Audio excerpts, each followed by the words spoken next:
Benin has launched several ambitious development projects, but a few of them ended in delays, waste, and promises that never came true.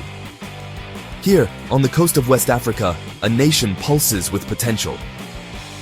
The people of Benin, resilient and resourceful, have long held aspirations for a modern, prosperous future.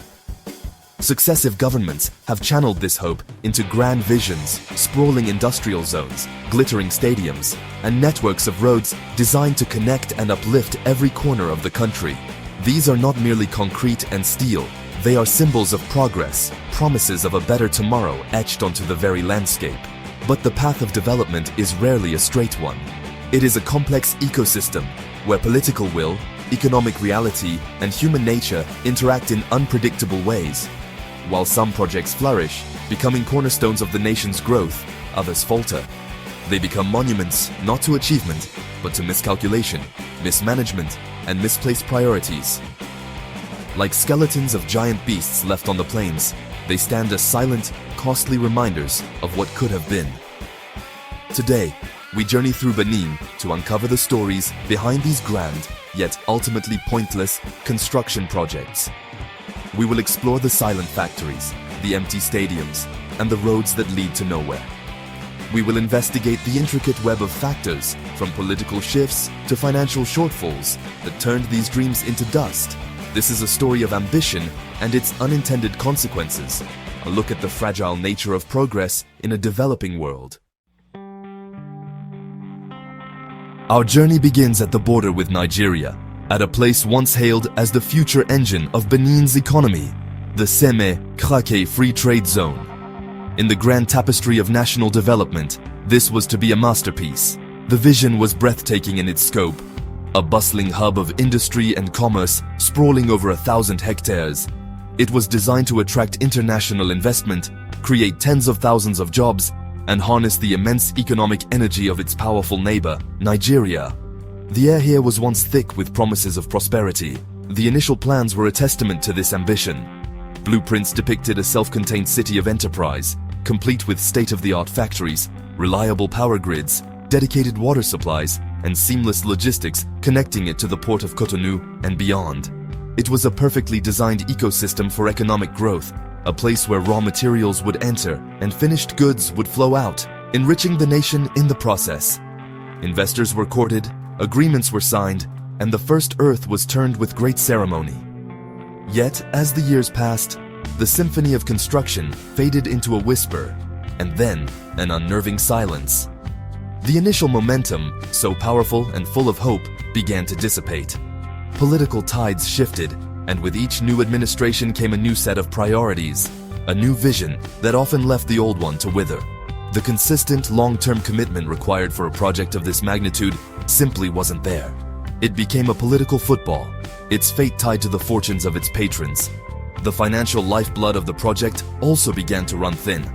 The vast sums of money required to build and sustain such a zone were immense. As initial budgets were exhausted, securing further funding became a monumental challenge. Allegations of mismanagement and corruption began to surface, casting a long shadow over the project's integrity. Potential investors, once enthusiastic, grew wary. The perceived risk began to outweigh the potential reward, and the flow of capital slowed to a trickle. The planning, in retrospect, also revealed critical flaws. The projections for demand and the speed of development may have been overly optimistic, a common pitfall when ambition outpaces reality. The intricate dance of coordinating multiple government agencies, private partners, and international bodies proved far more complex than anticipated. Bureaucratic hurdles and red tape created a quagmire of delays, frustrating even the most patient stakeholders and slowly strangling the project's viability. Today, what we find at Seme Krake is a shadow of its intended self. Large swathes of the designated land lie dormant, reclaimed by the persistent advance of nature. A handful of businesses operate in isolation, islands in a sea of unfulfilled potential. The grand boulevards, intended for fleets of cargo trucks, are eerily quiet. The infrastructure that was completed often stands underutilized, a testament to a grand plan that was never fully realized. The failure here is not merely one of concrete and steel. It is a failure of continuity and governance. The project became a casualty of political cycles, where long-term national interest was subordinated to short-term political gain. Each new government, eager to make its own mark, would often initiate new grand projects rather than see through the difficult, unglamorous work of completing those already started. The result is a landscape littered with these half-finished monuments to discontinuous policy. The story of Seme Krake serves as a powerful lesson. It demonstrates that for a mega-project to succeed, it requires more than just a brilliant vision and initial funding. It needs an unwavering, multi-generational commitment, transparent management, and a stable political environment that can nurture a dream from blueprint to bustling reality.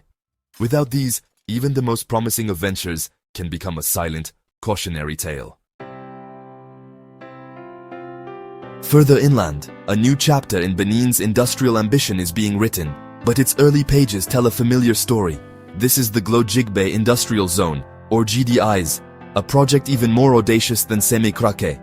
Envisioned as a world-class hub for textile and agricultural processing, it represents the current government's flagship effort to transform the nation's economy. The promise is immense: to process Benin's own cotton and cashews, adding value locally rather than exporting raw materials. The groundbreaking ceremony was a spectacle of hope, a declaration that Benin was ready to leapfrog into a new era of industrialization. The plans are meticulous, detailing a sprawling complex with vertically integrated industries, from ginning cotton to spinning yarn and manufacturing garments. The scale is staggering, and the potential impact on employment and GDP is transformative. This is not just a project, it is a national paradigm shift in the making. However, the initial phase of its life cycle echoed the troubles of the past. The first years of construction were marked by a series of frustrating delays. The complex logistics of acquiring land, relocating communities, and laying down foundational infrastructure proved to be a formidable challenge. The timelines, announced with such confidence, began to stretch, and the promised whirlwind of activity slowed to a more hesitant pace, creating a sense of unease among observers and locals. Investor confidence, the very currency of such a venture, began to waver. International partners, crucial for providing capital and expertise, watched these early stumbles with caution. In the competitive global market for investment, certainty and predictability are paramount. The initial delays and the whispers of bureaucratic impediments created a cloud of uncertainty that threatened to rain on the project's parade before it had even truly begun. Promises made to the local population also faced the harsh test of reality. The creation of jobs, the primary benefit touted to communities affected by the land acquisition, did not materialize as quickly as hoped.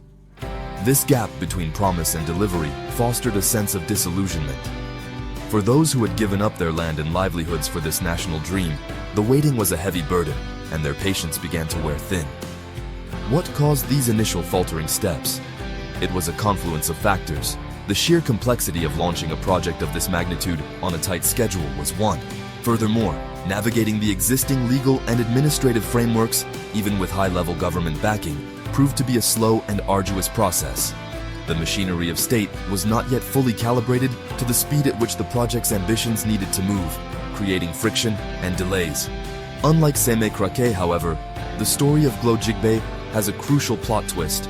The government, recognizing these early failures, undertook significant reforms. They streamlined bureaucratic processes, provided stronger guarantees to investors, and intensified their oversight of the project's management. This course correction appears to have steered the project back on track, with construction and investment accelerating in more recent times. The zone is now a hive of activity. Yet, the early struggles of Glo-Djigbe serve as a vital reminder of the inherent fragility of mega-projects. They show that even with the strongest political will and a clear vision, the path from concept to completion is fraught with peril. The initial chapter of this story is a testament to the immense gravitational pull of inertia and the constant vigilant effort required to overcome it. It highlights that success is not guaranteed at the outset, but must be earned through persistent adaptation and problem-solving. Development is not only measured in factories and trade, it is also expressed in culture, sport, and national pride. And nothing embodies this quite like a grand stadium. In Benin, as in many nations, The construction of modern sports and event facilities has been a way to project an image of modernity and capability onto the world stage. These are the arenas where national heroes are forged and collective memories are made. Over the years, several administrations have invested heavily in these concrete coliseums. They were built with the promise of hosting major international tournaments, fostering a new generation of athletes, and providing a venue for grand national celebrations.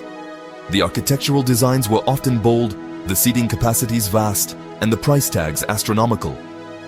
On opening day, they stood as gleaming symbols of a nation with a place on the world stage. But what happens after the inaugural applause fades and the dignitaries depart? For some of these impressive structures, the answer is a profound and costly silence. The international tournaments they were built for never materialized or were fleeting, one-time events. The day-to-day reality is that these massive venues are simply too large and too expensive to maintain for the needs of local sports leagues or community events. The economics of a stadium are relentless. They require constant, costly upkeep. The turf must be maintained, the electronics serviced, the structures inspected, and a small army of staff employed for security and maintenance.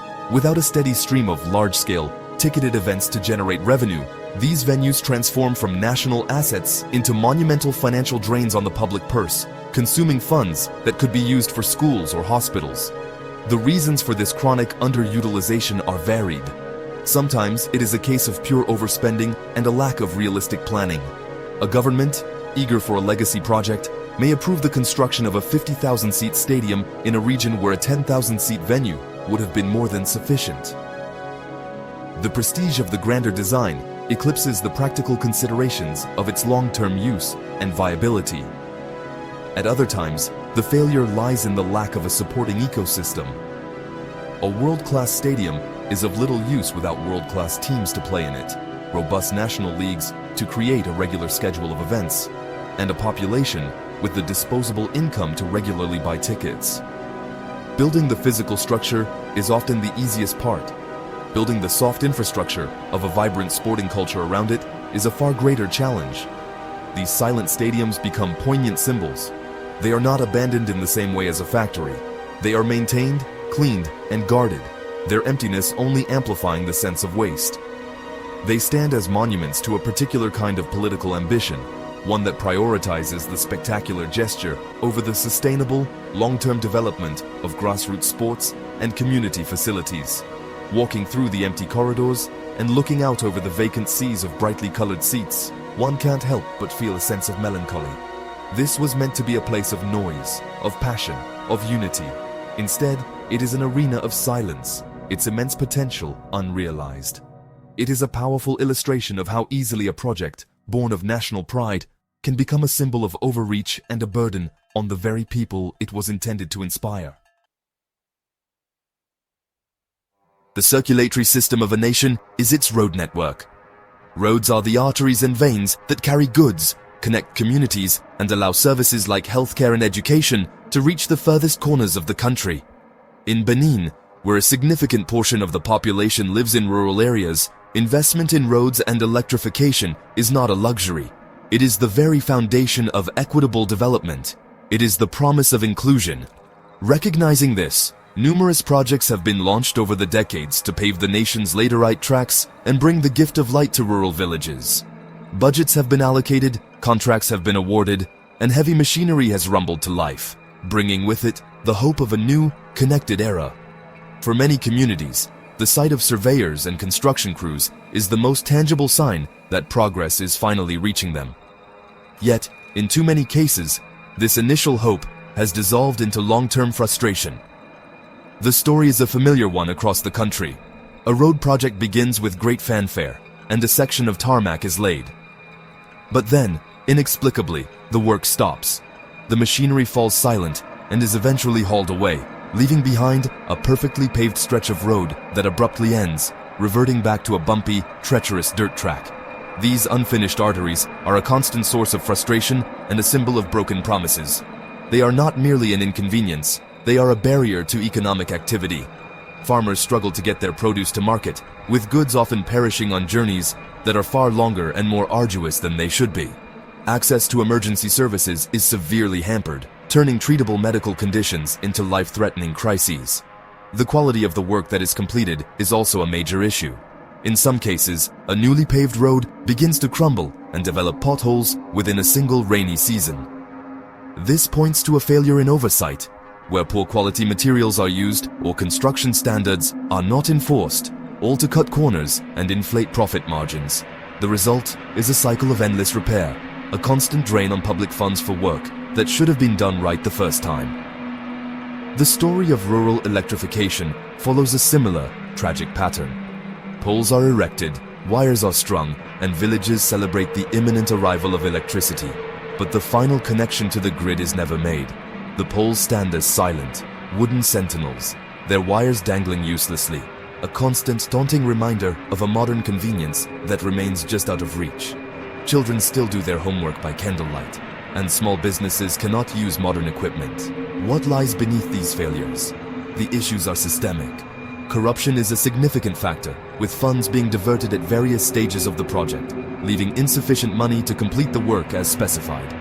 A lack of technical capacity within the agencies responsible for overseeing these projects can also lead to poor planning and an inability to hold contractors accountable for substandard work.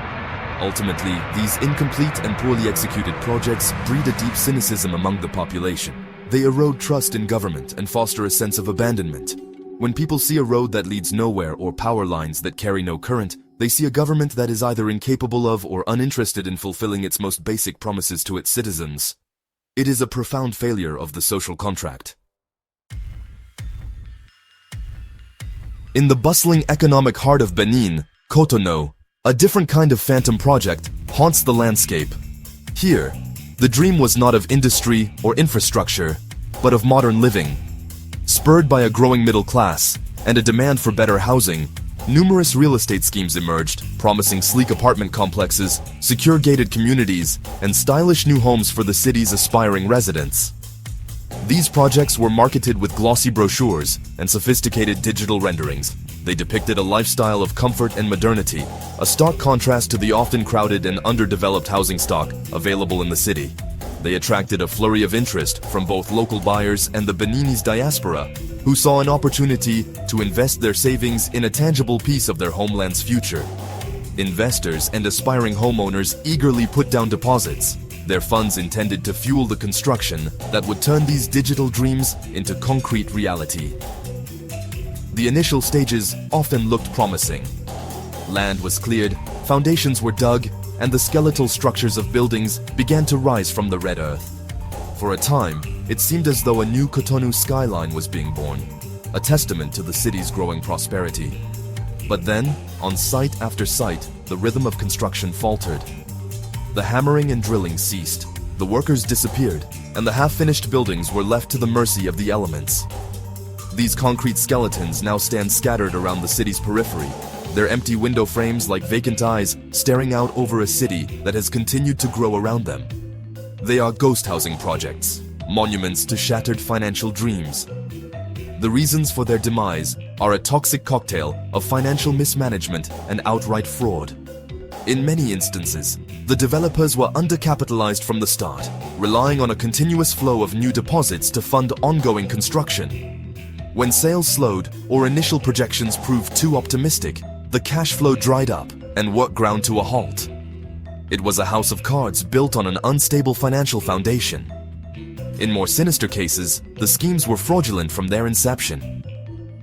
Developers with no real intention of completing the projects collected millions in deposits from unsuspecting buyers and then simply vanished, leaving behind a trail of broken promises and financial ruin. The legal and regulatory frameworks were often too weak to prevent such schemes or to provide effective recourse for the victims who had lost their life savings. The impact on the victims is devastating. Many had poured all their resources into these deposits, dreaming of a home for their families. They are now left with nothing but a worthless piece of paper and the painful sight of the unfinished building that represents their loss. It has created a deep-seated distrust in the real estate market, making it harder for legitimate developers to attract investment. These ghost housing schemes are a particularly cruel type of failed project.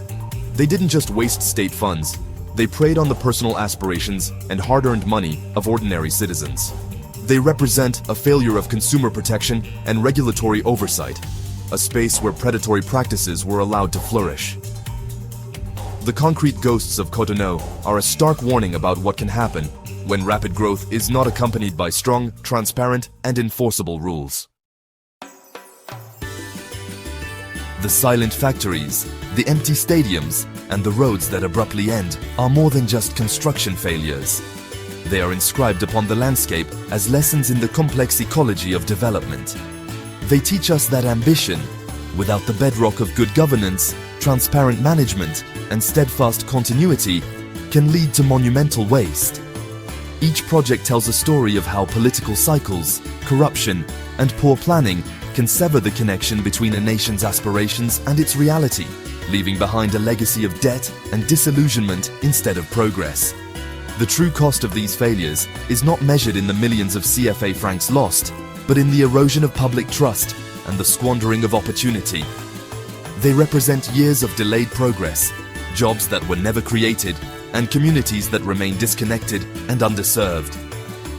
For a nation like Benin, with so much potential, these missteps are a heavy burden, slowing its journey towards a more prosperous future. Yet, they also offer the chance to learn, to reform, and to build the next generation of projects on a foundation of wisdom gained from past mistakes. The story of Benin's development is far from over.